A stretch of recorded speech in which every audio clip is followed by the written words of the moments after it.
হযরত জিবরাইল আলাইহিস সালাম বললেন, ইয়া রাসূলুল্লাহ, হাবিবাল্লাহ, এই বাচ্চাটা যখন কাঁদতো আমাকে আল্লাহ পাঠিয়ে দিতে ফাতেমার গলা করে এই বাচ্চা দুটোকে ঘুম পাড়াতা। যে বাচ্চা দুটোর ঘুম পড়ানোর জন্যে আল্লাহ জিবরাইলকে নিযুক্ত করতে পারে, সেই বাচ্চা দুটোকে আল্লাহ কত ভালোবাসে ভেবে দেখো। তাহলে যাদের দিলে হাসান হুসাইনের মহব্বত আছে, ওই রাসূলুল্লাহর হাদিস অনুযায়ী ওই দিল জিবরাইল পছন্দ করেছে, হাসান হুসাইনের মহব্বতকে রেখে দিয়েছে। এ নজওয়ানেরা, এ নবী পাকের প্রেমিকেরা, হাসান হুসাইনকে মহব্বত করো, পিয়ার করো। কেন কিয়ামতের কঠিন দিনেতে সবাই যেখানে নফসি নফসি করবে, আমি যেখানে কি হবে কি হবে, আমার কি হবে করবে, এই বিবরণ যখন নবী পাক সাহাবাদিওকে ময়দানে মাশরে শোনাতে ছিল, ওই সময়তে মাওলা আলী শেরে খোদাই মাহফিলে বসেছিলেন। তিনি উঠে দাঁড়িয়ে বলতে লাগলেন, ইয়া রাসূলুল্লাহ, হাবিবাল্লাহ, এই কঠিন ময়দানে মাশরে আমাদের কি হবে উপায়? আল্লাহ নবী বলেছিল, ও হযরত আলী, চিন্তা করো না, তুমি আমি হাসান হুসাইন আর আমার কলিজার টুকরি ফাতেমা এই কঠিন দিনেতে আল্লাহ পাকের আরশ আজিমের উপরে জান্নাতি খানা খাবো। তোমার আমার জন্য বিচার হবে, ময়দানে মাশর হবে, আর আলে রাসূলদের জন্য পিকনিক হবে, দিনারা খানা খেতে থাকবে। এই সময় মাওলা আলী বলতে লাগলে, এ যুবকেরা, হযরত মাওলা আলীকে পিয়ার করো, কুরবান করে দাও তিনার কদমে জানমাল। বারেক তিনি জিজ্ঞাসা করেছিলেন এই কথা, এই আমরা উত্তরটা পেয়েছিলাম। আল্লাহ নবীকে জিজ্ঞাসা করেছিলেন, ইয়া রাসূলুল্লাহ, হাবিবাল্লাহ, আপনি ফাতেমা হাসান হুসাইন জান্নাতি খানা খাবো, কিন্তু হুজুর জানতে চায় দুনিয়ায় যারা আমাদেরকে মহব্বত করবে, আমাদেরকে কোনোদিন দেখবে না, কিন্তু আমার বাচ্চা হাসান হুসাইনের কথাই কাঁদবে, হাসান হুসাইনের পক্ষে দাঁড়াবে, আমাদের পক্ষে কথা বলবে, আমাদের পক্ষে দাঁড়াবে, এর জন্য দুনিয়ায় তাদের উপরে অনেক জুলুম হবে, তারপরও তারা আমাদেরকে পিয়ার করবে, মহব্বত করবে। ইয়া রাসূলুল্লাহ, হাবিবাল্লাহ, ওই দিনে তাদের কি হবে? এ যুবকেরা, মন দিয়ে শোনো, দুনিয়া যদি চাও আখিরাতকে ভুলে যাও, আর আখিরাত যদি কামিয়াবি চাও, আরে দুনিয়ায় কষ্ট করো, সহ্য করো, দুনিয়াতে কষ্টে সবর করো, ধৈর্য ধরো, হকের ওপরে একতা হয়ে মজবুত হয়ে থাকো। হযরতে মাওলা আলী যখন এই কথা বলেছিলেন, আল্লাহ নবী বলেছিলেন, আলী রে, দুনিয়ায় যারা আমাকে, তোমাকে, ফাতেমাকে, হাসান হুসাইনকে মহব্বত করবে, তারা আমাদের সঙ্গে জান্নাতি খানা খাবে। আরো জোরে বলুন সুবহান।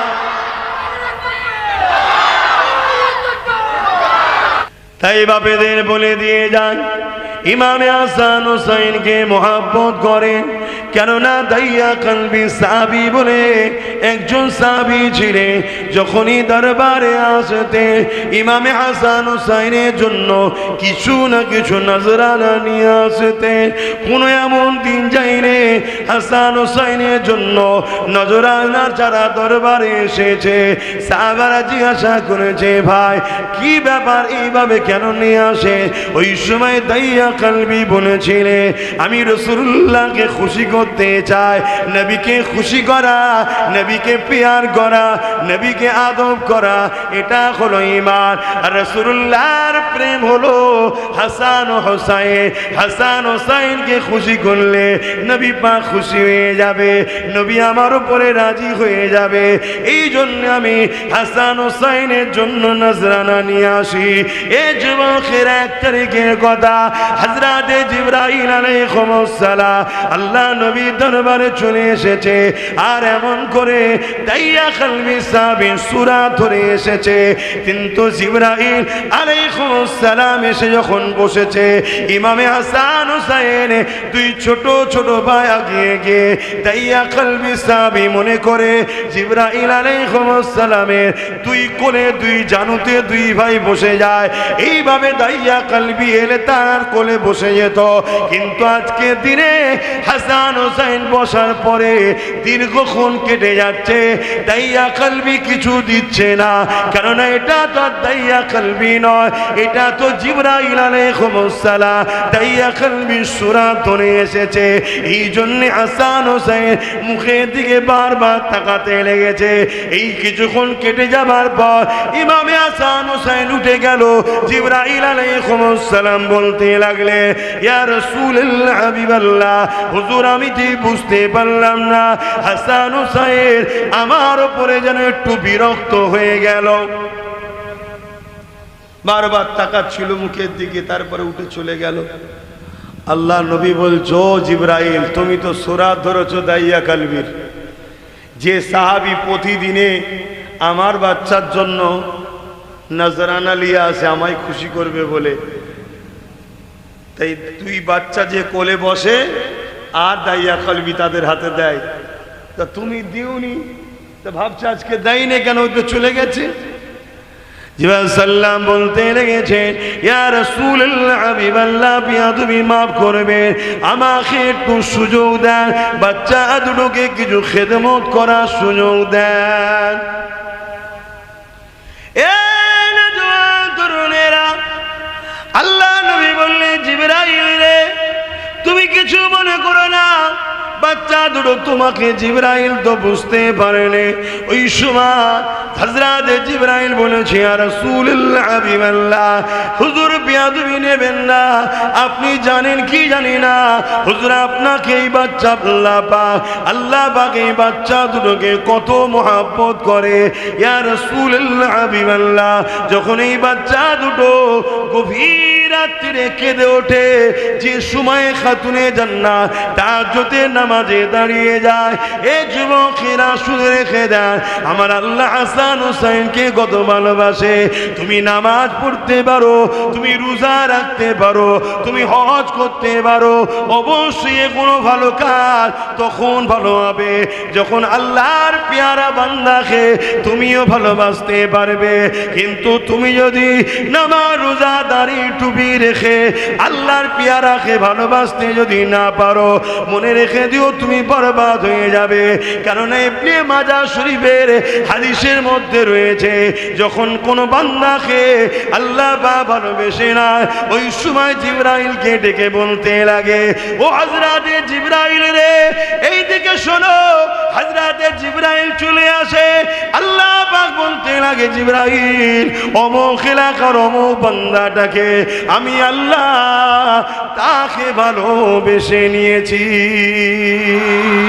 জিবরাইল শোনার পরে বলতে লাগে ও রব্বি আল্লাহ পাক আমার জন্য কি খবর রয়েছে আল্লাহ পাক বলতে লাগে জিবরাইল রে আমি যাকে ভালোবেসেছি তুমিও তাকে ভালোবেসে না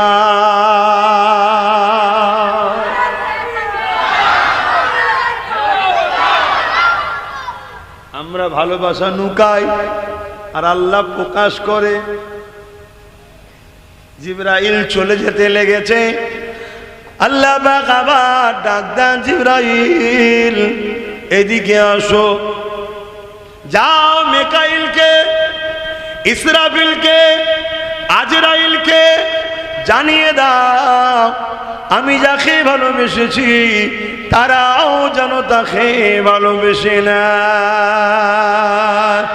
তাহলে আমি বলতে পারি হাসান হুসাইনকে আল্লাহ ভালোবেসেছে এ জিবরাইল ইসরাফিল মিকাইল ইসরাইলকে যে জানিয়ে দাও হাসান হুসাইনকে তারাও যেন ভালোবেসে না জিবরাইল সাল্লাম চলে গেলেন যে জানালেন আল্লাহ আবার ডাক দিয়েছে জিবরাইল তার এদিকে আসো আবার এসে হাজির হয়েছে আল্লাহ পাক কি হুকুম আছে?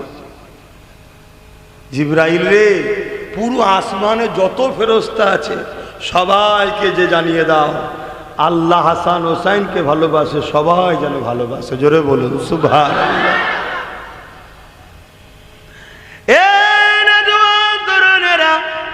হাদিসের ভাষাটা ঠিক হাসান হোসাইন নয়, হাদিসের ভাষায় আছে আল্লাহর পিয়ারা ওলি বান্দা।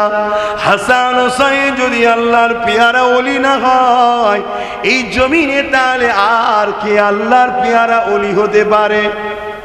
বুঝছেন তো নাকি?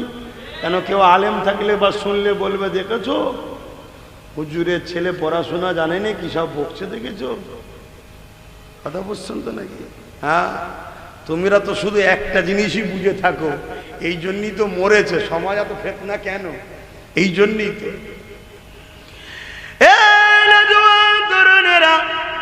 আল্লাহ নবী সাহাবাদেরকে বলে, ওই সময় জিবরাইল আলাইহিস সালামকে আল্লাহ পাক আবার ডাক দিয়ে বলবে, ও জিবরাইল জমিনে চলে যাও, জমিনে যত আমার ফেরেশতা রয়েছে বিভিন্ন কাজে নিযুক্ত রয়েছে সমস্ত ফেরেশতাদেরকে যে জানিয়ে দাও আমি আল্লাহ আমার মাহবুব বান্দা অমুককে আমি ভালোবাসি, আমি অমুককে প্যার করেছি। আমার আল্লাহ পাক সেই মাহবুব বান্দার মেসেজটা প্রতিটা ওই ফেরেশতাকে জানিয়ে দাও, তারা যেন মহব্বত করে নাই গো। এ যুবকেরা, তরুণেরা, বাপেরা, এই কথা বলে আল্লাহ শান্ত হয়নি। এবারে তোমার আমার জন্য পয়গাম রয়েছে, এবারে তোমার আমার জন্য মেসেজ রয়েছে, এবারে তোমার আমার জন্য খুশির খবর রয়েছে। এই জন্যই তো আব্বাস সিদ্দিকী বড় আনন্দ থাকে, হ্যাঁ একদিন না একদিন জান্নাত যাওয়া যাবে আশা রেখে আছি, কেননা হাদিসের মেসেজ দিতে লেগেছে। এই সময় আল্লাহ বলতে লাগে, এ জিবরাইল দুনিয়া জমিনে চলে যাও, আর একটা ফেরেশতাদের টিম নিয়ে যাও। আল্লাহ যে কি করব, দুনিয়ার জমিনে আমার বান্দা বান্দীদের অন্তরগুলোকে টেস্ট করো, পরীক্ষা করো। কি করব আল্লাহ? টেস্ট পরীক্ষা করে যে অন্তরগুলো দেখবে পাক পবিত্র রয়েছে, ওই অন্তরে আমি যাকে ভালোবাসি তার প্রেমটাকে ভরিয়ে দাও।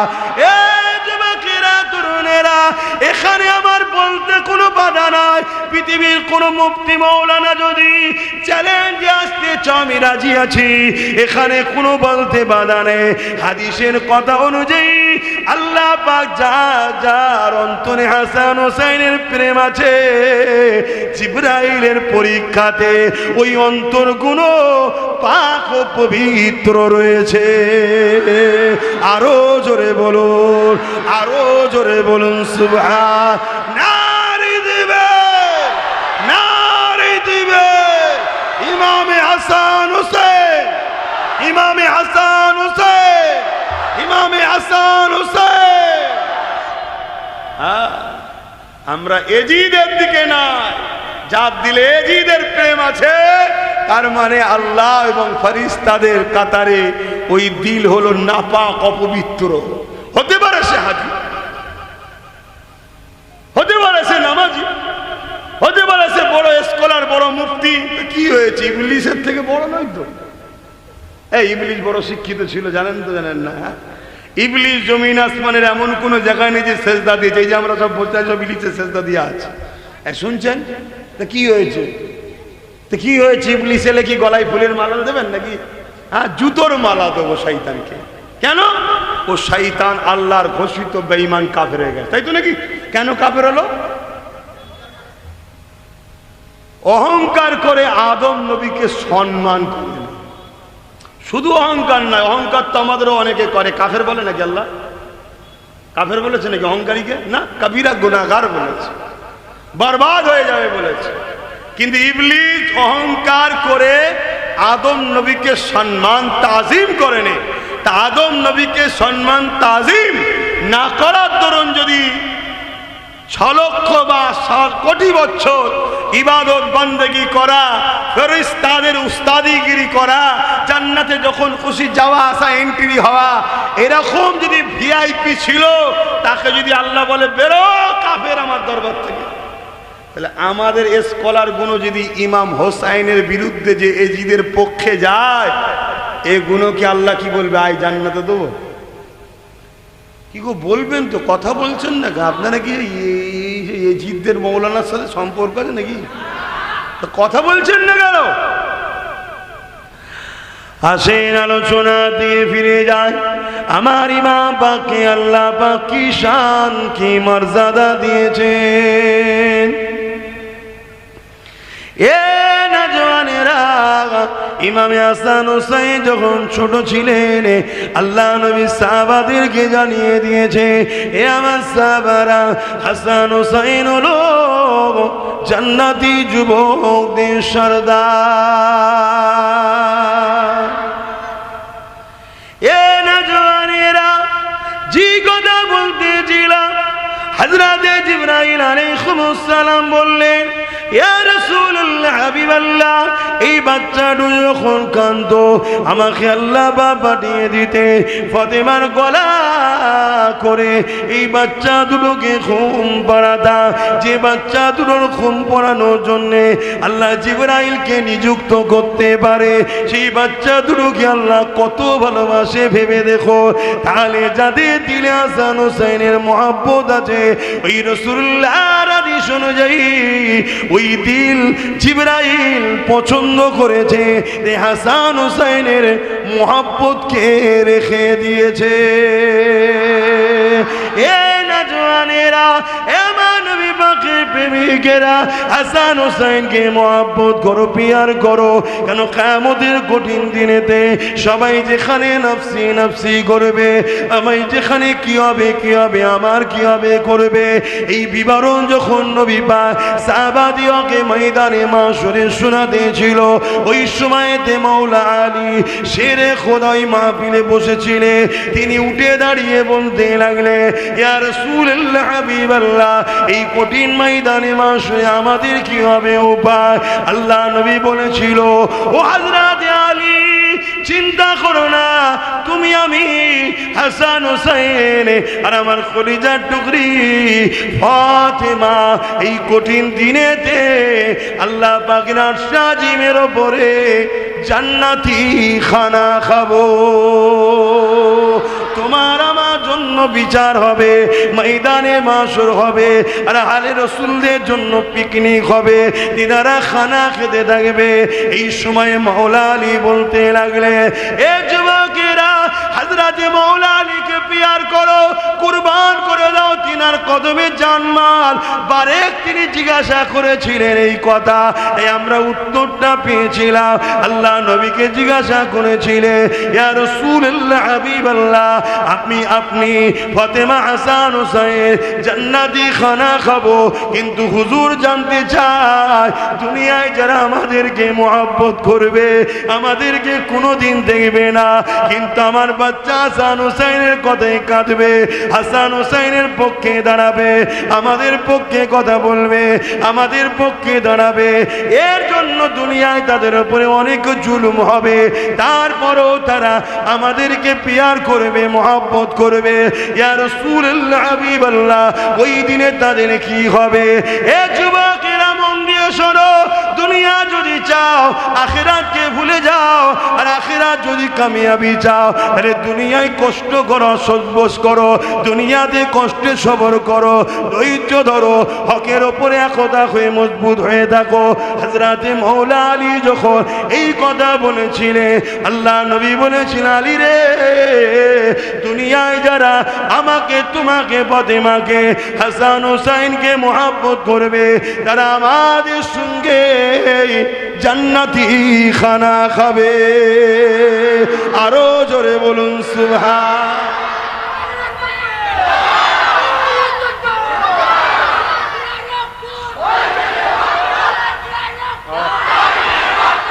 नारे तकबीर, नारे तकबीर। कुरान और सुन्ना, कुरान और सुन्ना, दीन इस्लाम, इमाम हसन हुसैन, नारी देवे। मोहब्बत करो, तादेरके प्यार करो। আমার তোমার বাচ্চাদের একটু আগুলে লেগে গেলে, একটু দরজায় পিষে গেলে কি হয় বলে? মাথা ঠিক থাকে? কথা বলো, মাথায় ঠিক থাকে? কে মা, কে বাপ, কে বিবি, কে বোন হুঁশ থাকে না তখন বাচ্চার খুন দেখে ফেললে? আর ভেবে দেখো নিজের বাচ্চা 6 মাসের আলী আসগার, পিপাসা লেগেছে, স্ত্রী বলছে জান না, এজিদের লোক যত নিষ্ঠুরই হোক আপনাকে নাই পানি খেতে দেয়নি কেন? আপনি পানি খেলে আপনাকে তো আরো শক্তি বেড়ে যাবে। 3 দিন পানি পাই, অতএব জান না, যদি বাচ্চাটাকে একটু পানি দেয়। শুনছেন? মন দিয়ে শুনবেন, এসব কথাই অন্য ইদিক উদিক হলে আমার ভয় হয়, সে আলোচনা করতেও ভয় লাগে, ধরা পড়ে যাবেন কিয়ামতের দিনে। এই আমার পিয়ারাদের কথা হচ্ছিল, তোর মন অন্যদিকে ছিল কেন? জবাব দিতে পারবেন না। এই যে সব ওয়াজ করাও মুশকিল, এসব ওয়াজ করাও মুশকিল। ভেবে দেখুন, স্ত্রী ইমাম হাসান হুসাইন হুজুরের হাতে তুলে দিয়েছে, জান নিয়ে যান। হয়তো একটু তাদের মনে দয়া হবে, যে বলেন না যে আমি পানি খাবো না রে, বাচ্চাটাকে দে। বাচ্চা এক তোর সাথে বিরুদ্ধে কি লড়াই করবে? 6 মাস বয়স, জান নিয়ে যান। ইমামে হোসাইন হুজুর নিয়ে গেলেন, দুধ থেকে দেখাচ্ছে, দেখো এই দুধের বাচ্চা 6 মাসের, একটু পানি পান করবে। আমি পান করবো না, এই বাচ্চাটাকে একটু পান করতে দাও। তোমাদের লড়াই আমার সাথে কেন? তোমরা এজিদের পক্ষে, তোমাদের এজিদকে আমি বায়াত নিইনি। বায়াত মানে ভোট। তখন বায়াত ছিল সাপোর্ট করা, এখন ভোট দিয়েই সাপোর্ট হয়। কেন? তোমাদের এজিদ শরাবি, অত্যাচারী, জালিম, বদমাইশ, লুটেরা, গুন্ডা, তাই আমি হোসাইন থেকে সাপোর্ট করতে পারি না। তোমরা আমাকে মারতে এসেছো, আমার বিরুদ্ধে লড়াই, কিন্তু এই দুধের বাচ্চাটাকে একটু পানি পান করতে দাও, 6 মাসের বাচ্চা। দুধ থেকে একটা তীর নিক্ষেপ করে 6 মাসের নবীর আওলাদ, খানদানে রসুল হযরতে হোসাইন হুজুরের রক্তে জিগার 6 মাসের আলী আসগারের এই হুলকুনি থেকে তীর লেগে এই দিকে বেরিয়ে গেল। ভাবো, হুজুর দেখছে আমার বাচ্চার খুন, পুরো শরীর দাড়ি খুনে ভরে গেল বাচ্চার লেগে। বলো তো কি কষ্টটা হয়েছিল তখন? তুমি নিজের বাচ্চার একটু লেগে গেলে তুমি কি করো? হ্যাঁ, আর তারা নূর ঘরে, নূরের বাচ্চা, নবীর ঘরের সন্তান, হ্যাঁ, তাদের কি অবস্থাটা হয়েছে? শুধু এই দিনকে বাঁচাতে, আমাকে তোমাকে জান্নাতে নিয়ে যাওয়ার জন্য তারা কুরবানি হয়েছে। তুমি আমি ইচ্ছা করে দিনের দুশ্মনকে সাপোর্ট করছি? আমার রাসূল পাক সাল্লাল্লাহু আলাইহি সাল্লামের ওই সাহাবী বড় রুগা, দুর্বল হয়ে দরজার গোড়ায় দাঁড়িয়ে আছে। আল্লাহ নবীর নজর ওই সাহাবীর দিকে গেছে। সাহাবীকে জিজ্ঞেস করছে, সাহাবী রে, তুমি ওখানে দাঁড়িয়ে কাঁদছো কেন? ভেতরে আসো, বলো তোমার সংসারের কি খবর? আর এত শরীর খারাপ হয়ে গেছে কেন? কোনো বিমার হয়েছে নাকি? সাহাবী বলে, ইয়া রাসূলুল্লাহ, হাবিবাল্লাহ, আমার মধ্যে একটা প্রশ্ন জেগেছে, ওই প্রশ্নের উত্তর আমি পাচ্ছি না। ওই উত্তর খোঁজার চিন্তায় চিন্তায় আমি সাহাবী বড় দুর্বল হয়ে গেছে। আল্লাহ নবী বললেন, সাহাবী রে, কি প্রশ্ন তোমার মধ্যে জেগেছে বলো? ইয়া রাসূলুল্লাহ, হাবিবাল্লাহ, আমার মনে হয় সর্বসময় আপনার কদমের কাছে বসে আপনার নূরের মুখরা, নূরের চেহারাখানা, এটা আমার দেখতে ভালো লাগে। ইয়া রাসূলুল্লাহ, হাবিবাল্লাহ, আপনি আমাকে এমন করে ঘরে পাঠিয়ে দেন সংসার করার জন্য, সন্তানের কাছে যাওয়ার জন্য। ইয়া রাসূলুল্লাহ, হাবিবাল্লাহ, আমি সংসারে ফিরে যাই, সন্তানদের সঙ্গে সময় দেই, কাজ কাম করি, কিন্তু আমার অন্তরটা মদিনার নববীর শরীফের সঙ্গে লেগে থাকে, আপনার মজলিসে বসবো, আপনার মুখ থেকে ওয়াজ শুনবো, আপনার চেহারার দিকে তাকিয়ে থাকবো। ইয়া রাসূলুল্লাহ হাবিবাল্লাহ, এটা আমার দিলের মধ্যে সর্বসময় থাকে। এই সংসারে থাকতে থাকতে জ্বালা যন্ত্রণা যখন আর সহ্য করতে পারি না, ইয়া রাসূলুল্লাহ হাবিবাল্লাহ, আপনার দিদারের জ্বালা আমাকে পাগল করে তোলে। ওই সময় আমি ঘর থেকে বেরিয়ে পড়ে মদিনার নববী শরীফে এসে আপনার চেহারা খানা দেখেনি, সঙ্গে সঙ্গে আমার জীবনের সমস্ত কষ্ট দূর হয়ে যায়। আরো জোরে বলুন সুবহান। ইয়া রাসূলুল্লাহ,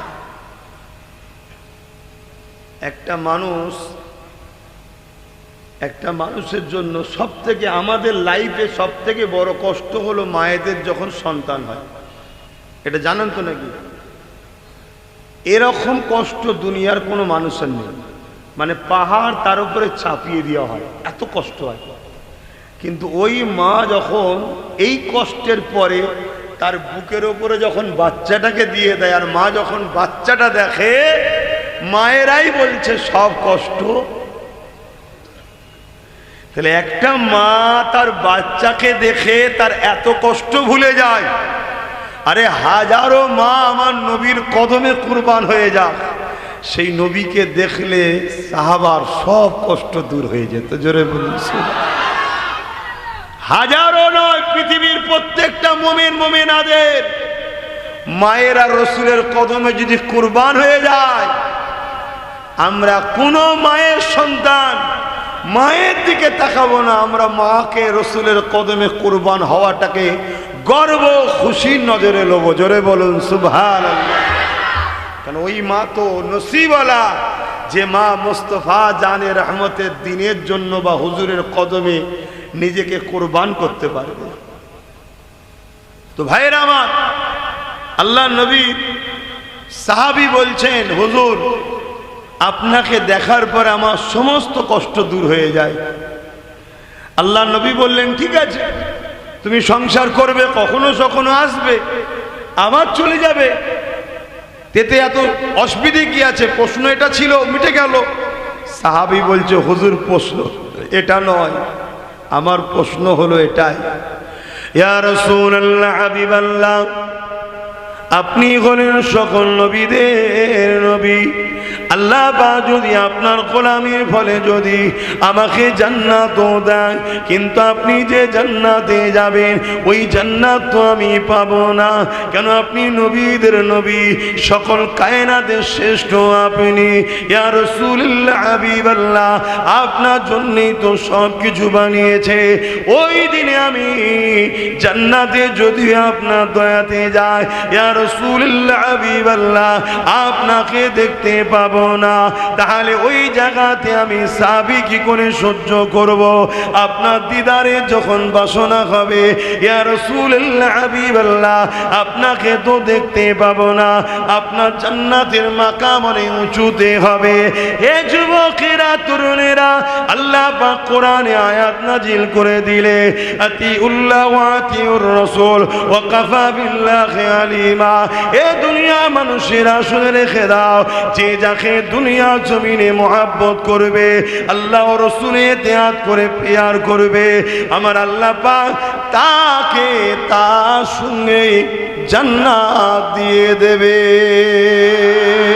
নবী আমার বুখারী হাদিসের মধ্যেও জানিয়েছে, আল মারউ মা মান হাব্বা, দুনিয়ায় যে যাকে মোহাব্বত করবে সে তার সঙ্গে জান্নাতে থাকবে।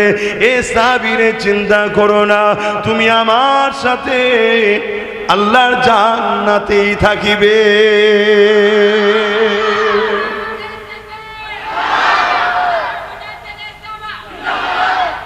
তাহলে জান্নাতীকে ভালোবাসলে জান্নাতে তার সাথে থাকবে, আর জাহান্নামীকে ভালোবাসলে একটু বলবেন তো, একটু বুঝে বুঝে কাজ করা দরকার আছে না? নাই, হ্যাঁ, একটু বুঝতে কাজ করতে হবে।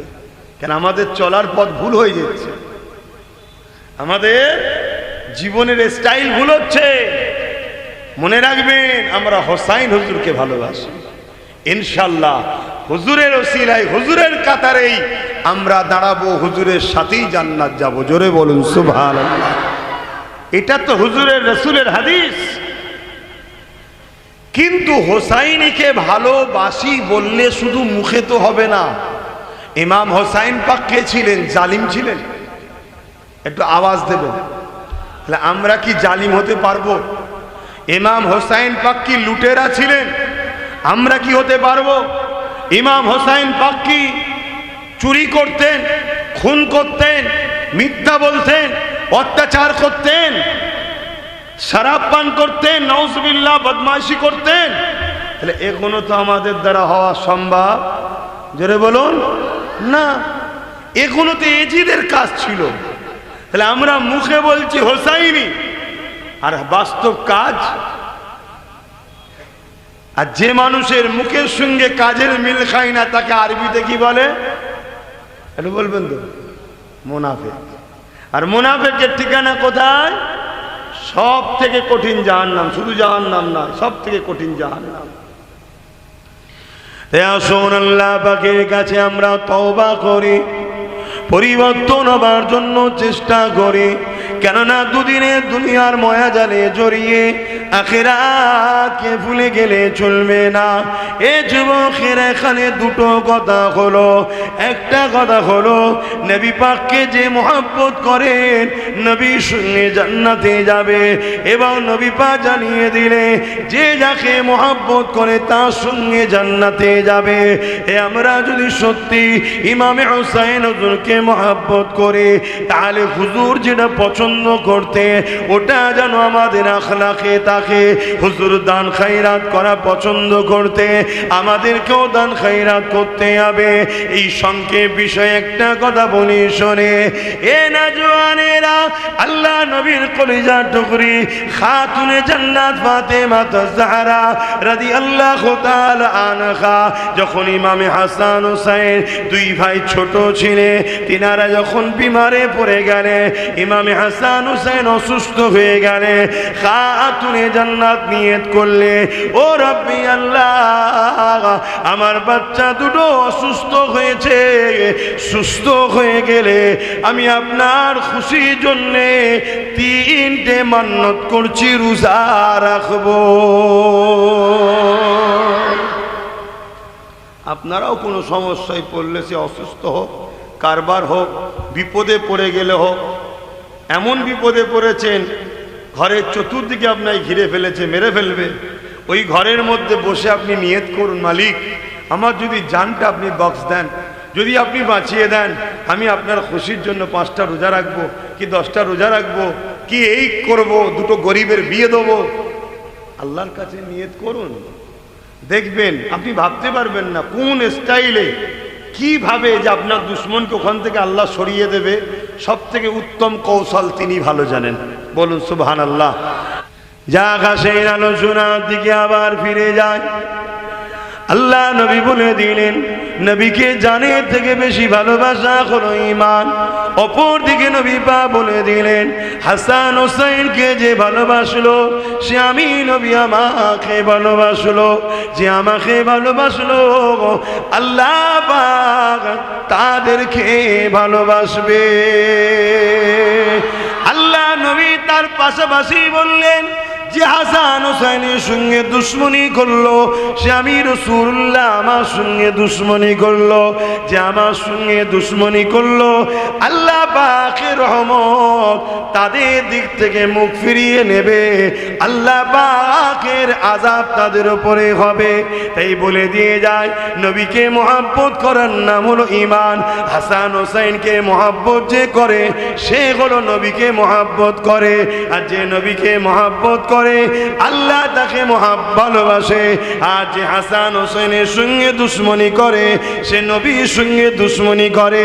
তাই হাসান হোসেন ঈমানের সাথে, কারণ হাসান হোসেনের মহব্বতটাই নবীর মহব্বত, আর নবীর মহব্বত কি আল্লাহ ঈমান বলে দিয়েছে।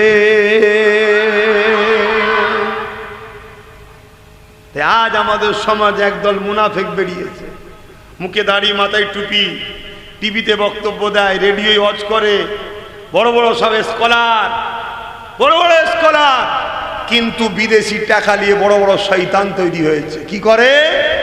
এজিদের সাফাই গায়, এজিদের সাফাই গায়, এজিদকে বাঁচাতে চায়। এজিদ নাকি ইমাম হোসাইনকে মারার হুকুম দেয় না, শুনছেন তো নাকি? এজিদ নাকি বলেছিল সিমারকে, মারওয়ানকে, যে হোসাইনকে ধরে আনো। এজিদের এই ক্ষমতাটা কে দিল? হোসাইনকে ধরে আনা বলার ক্ষমতাটা কে দিল? শুনছেন তো? এ নওজওয়ানেরা, কেন এই কথা বলে যাচ্ছি? দাড়িতে মুসলমান, টুপিতে মুসলমান, এই মুসলমান হক হতে পারে, ধোকাও খেয়ে যেতে পারেন, কিন্তু নবীর প্রেম যদি থাকে, আলে রসুলদের প্রেম যদি থাকে, এই মুসলমানের কাছে আপনি নিরাপদে থাকবেন। কেননা দাড়িতে টুপিতে বড় বড় মৌলানা সেজে, স্কলার সেজে এজিদকে বাঁচাবার চেষ্টা করছে, এজিদের নামে মাদ্রাসা পর্যন্ত বানাচ্ছে, এজিদকে রহমাতুল্লাহ আলাইহি বলতে লেগেছে।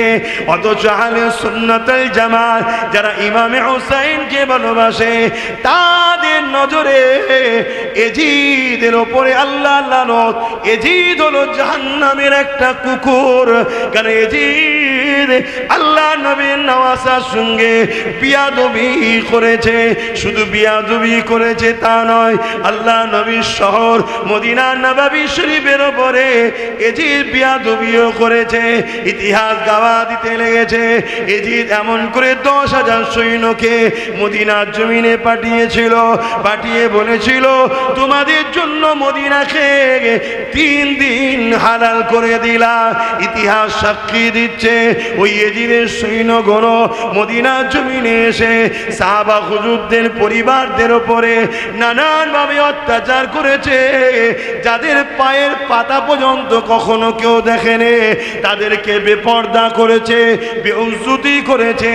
এ যুবকেরা, তরুণেরা, এমনকি আমার নবীর প্রিয় নববী শরীফ, ওই মদিনা নববী শরীফের মসজিদের ভেতরে এজিদের এই 10,000 বাহিনী উট দুম্বা বেঁধে, খচ্চর গাদা খোরা বেঁধে, তার মধ্যে পিশাব পায়খানা করিয়ে 3 দিন নামাজ কামল আযানকে বন্ধ করে দিয়েছে।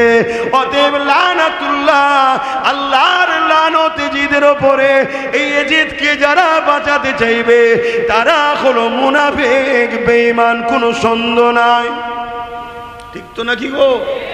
তাই একটু সতর্ক করাচ্ছি। কেন? ঈমান যতদিন আছে আমাদেরকে মিটাতে চাইলো আমরা মুচকে যেতে পারি, ভেঙে কিন্তু যাব না। শুনছেন তো নাকি? ঈমান আমাদের পাওয়া। তা তোমার উচিত হবে উলামাদের মধ্যে থেকে খেয়াল করা কোন উলামা তোমাকে নবীর সাথে জুড়তে চাইছে, আহলে রসুলদের সাথে জুড়তে চাইছে, তাকে তুমি মজবুত করে ধরো। শুনছেন তো নাকি? নামাজে টানছে, ভালো কাজ, ওর মধ্যে নিয়ত খারাপও থাকতে পারে। রোজায় টানছে, ভালো কাজ, কিন্তু গড়বড়ও থাকতে পারে। কোরআন পড়ার দিকে টানছে, ভালো কাজ, কিন্তু গড়বড়ও থাকতে পারে। কিন্তু যে আপনাকে রাসূলুল্লাহর দিকে ডাকবে, আর কোরআনটা হলো মুহাম্মদ রাসূলের লাইফ স্টাইল, অতএব নবীকে যে চিনেছে সে কিন্তু হাকিকতে কোরআন জেনেছে। জোরে বলুন সুবহানাল্লাহ। মনে রাখবেন, সে কিন্তু আপনাকে সলিড দিকে টানলো। কথা মাথায় ঢুকছে তো না? ভুল বুঝালেন। আবার বলবেন কোরআনের দিকে ডাকলে ভুল কি করে হয়? তাহলে একটু শোনা দরকার তো নাকি? হ্যাঁ, এই পৃথিবীতে একটা দল রয়েছে যাদের নাম হলো খারিজি। নাম শুনেছেন কি জানি না, তাদেরও মুখে দাঁড়িয়ে আছে, মাথায় টুপি রয়েছে, তারাও নামাজ পড়ে, রোজা রাখে, তারাও কোরআন পড়ে, তারাও দ্বীনি জ্ঞান রয়েছে। কিন্তু তারা শুরু হয়েছিল হযরতে শেরে খোদা মাওলা আলীর সময়েতে। তারা কি করেছিল?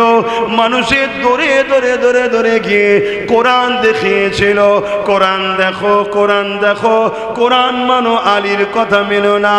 এ দুনিয়ার মানুষেরা সাধারণ মানুষকে বোঝাতে লাগলো, তোমরা কোরআন মানবে না আলী মানবে? কোরআন তো আল্লাহর কথা, আলী তো আল্লাহর বান্দা। সাধারণ মানুষ বিভ্রান্তির মধ্যে পড়ে গেল, হ্যাঁ আল্লাহর কথা তো মানতেই হবে। তাই তারা খারিজিদের পাল্লায় পড়ে একটা নতুন দল তৈরি হয়ে গেল। ওই দলের লোকেরা একদিন ইমাম হোসাইন করে মাওলা আলীর সাথে লড়াই পর্যন্ত করেছিল।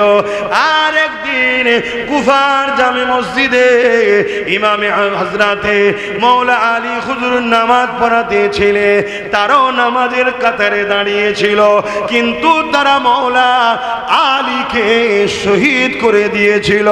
যে আলী সম্বন্ধে আল্লাহ নবী জানিয়ে দিয়েছে, এ দুনিয়ার মানুষেরা আমি নবী হলাম ইলমের শহর, আলী হলো এই শহরের দরজা।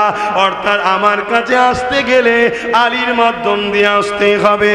মাওলা আলীকে বাদ দিয়ে রাসূলুল্লাহকে পাওয়া যাবে না, নবী বলে দিয়েছে। তারা সমাজকে গোমরাহ করেছে কোরআন কোরআন কোরআন দেখিয়ে। এই শুনছেন তো? তাহলে আজকেও তোমাকে ধোঁকা দিতে পারে না, পারে না? তাহলে কি আমি কোরআনের বিরুদ্ধে নাকি? না, আমি তো কোরআনের পক্ষে, কিন্তু কোরআনটা মানবো মাওলা আলীর থেকে মানবো, খারিজিদের থেকে নয়। জোরে বলুন সুবহানাল্লাহ। বক্তব্যটা এইটা। তাহলে আমি দেখব যে আমাকে নবীর সঙ্গে জুড়তে চাইছে, আমি তার সাথে থাকবো। কত বড় দাড়ি, কত বড় পাগড়ি, তাহাজ্জুদ পড়ে, হজ প্রতি বছর করে, সব ঠিক আছে, কিন্তু হুজুরের কথা বেশি বলে না, হুজুরের সঙ্গে জুড়তে চাই না, হুজুরের মোহব্বত আদবের তালিম আমাদেরকে দেয় না, হুজুরের প্রেমের কথা বলে না, হাসান হোসাইন হুজুরের কথা বলে না, আহলে বায়াতদের কথা বলে না, খাতুনে জান্নাতের কথা বলে না, মাওলা আলীর কথা বলে না। জানতে হবে এ ডাল মে কুছ কালা হ্যায়। শুনছেন তো নাকি? আপনারা আম মানুষের চেয়ে বেশি কি আপনাদের বুঝাতে পারি? আমাদের কাছে এলে নাই, আমাদের ধরার আরো অনেক কিছু আমাদের কাছে স্ট্যাটিস্কোপ আছে, অনেক কিছু দিক দিয়ে পরীক্ষা করা যায়। কিন্তু আপনারা আম মানুষ পরীক্ষা করবেন কি করে? আপনাদের পরীক্ষা একটাই, কি? অরিজিনাল সোনা চিনতে গেলে কোষ্ঠী পাথর দরকার, তাই তো নাকি? সোনা চিনতে গেলে কি করতে হবে? কোষ্ঠী পাথর দরকার। তো অরিজিনাল মোমেন মুসলমান আলেম উলামা চিনতে গেলে মোহাম্মদ রসুল তার মধ্যে কোন জায়গায় আছে দেখতে হবে। যদি সবার উপরে নবীর প্রেম আদব থাকে, জানতে হবে পারফেক্ট। জোরে বলুন সুবহানাল্লাহ।